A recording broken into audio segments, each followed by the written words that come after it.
I'm going to apologize in advance. This episode is filled with some tough love. It's also filled with logic and math, and yet a sensitivity to your feelings. And what I'm talking about is the way casting does their job. In this episode of the VO Heroes podcast.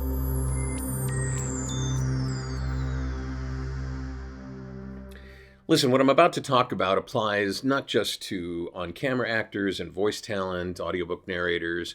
It also appeals to and is pertinent to anybody who goes to a potential employer and says, I'd like to work for you. I see you have an opening here. I'd like to work for you. Here's what I'm capable of doing. And that employer then gives them the opportunity to do a sample, to do an audition, to do a spec piece, even to, if you're going for a customer service job, take a potential call.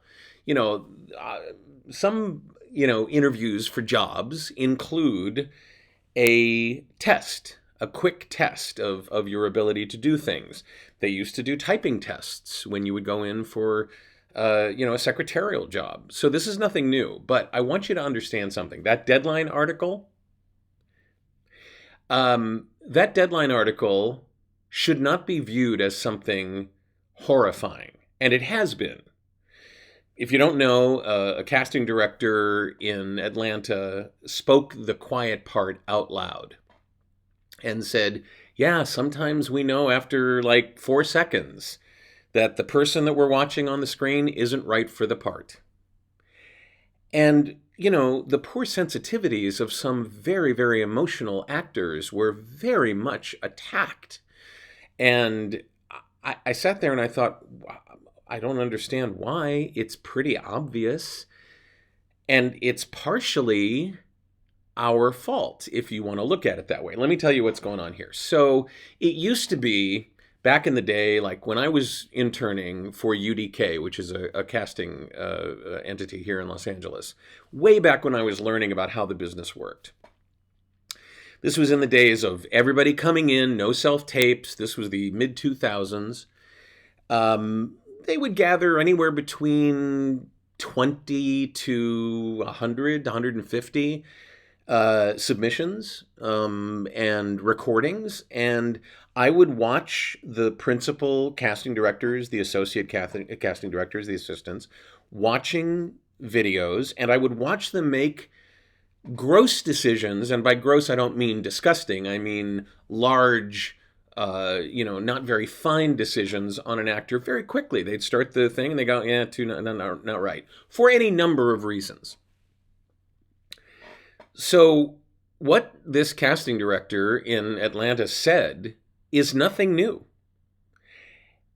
It's been going on forever, and likely when you would go in to do the audition and you'd be recorded, the person doing the session runner, whether it's the associate or the assistant, they likely had a decision within moments of you starting. Your skill level, your eye lines, your appropriate use of the space, any number of reasons, just your physiognomy, your voice, your height, your coloring. It not as a racial thing, but if you needed to be a ginger and you weren't a ginger, but you thought you were and you just wanted your okay. But the decisions were made quickly by demand. They had a lot of parts. They continue to have a lot of parts to cast. And here's the part where it's kind of your fault and my fault and our fault, because we demanded that there be more access to the audition process, that they look at more actors, right? We wanted there to be more opportunity for us to prove what we were able to do. Great. So now they see 200, 300, 500 submissions for one role. That's what comes in, right? So just do the math. Let's just say 200. And let's say that And this is fast because if you were to time your self-tapes, you'd find them being longer than 2 minutes. But let's just say that every tape that comes in is an average of 2 minutes long, and there are 200 of them. That's 400 minutes. And doing the quick math, if there's no stoppage time for hitting the stop button and opening a new video and hitting the start button, 200 times 2 minutes is 800 minutes worth of tape, worth of video. You can divide by 60 and see that that's more than 10 hours worth of watching for one part. There may be a dozen or more parts in an episode of television, certainly more in a movie. They simply don't have the time, never have had the time. That's why assistants and associates were the ones that were often running those live sessions, because the actual casting director didn't have time to do all that. And so, in the interest of time, if it is clearly not a fit, clearly not a match, they are going to see that in some cases right away. And this applies to a spec script. They can tell the writing quality fairly quickly. A spec article, a voice audition, a VO audition, an audiobook narration audition. I'm begging you, please check your righteous indignation about the workflow of a casting office at the door. Be realistic. And instead of screaming about how unfair it is, get better at your job. Raise your skills. Increase your ability to judge whether or not you should be auditioning for this at all, if you truly are a match. You may end up saying, hey, David, I don't care what you say. I'm going to submit for everything I want to submit for. You should. But you can't turn around and say, okay, with increased activity, the math still works for them to watch every single reel that's sent in, every single audition that's sent in from stem to stern. It just doesn't work. You have to know that what that article, look, they don't care that you're upset about this. They don't care how much time you've spent preparing your audition and how difficult it is for you to set up your stuff.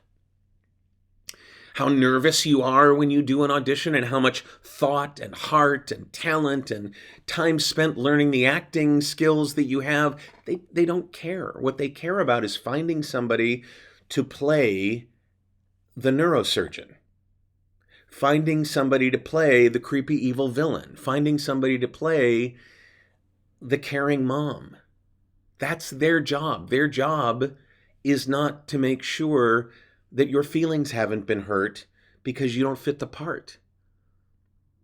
And you should hope that they figure out, and be glad that they have, that this is how it should go.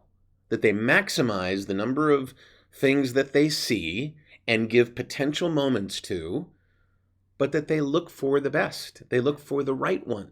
They're not even the ones making the decisions in the end. In most cases, they're providing selects to a director or a writer or a producer or somebody involved in the episode or the film or the article, the publication.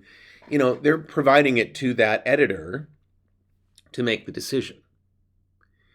You cannot waste a moment more of your time raising your fists to the heavens in righteous indignation that 4 seconds isn't long enough. Because it is. In some cases, it's too long.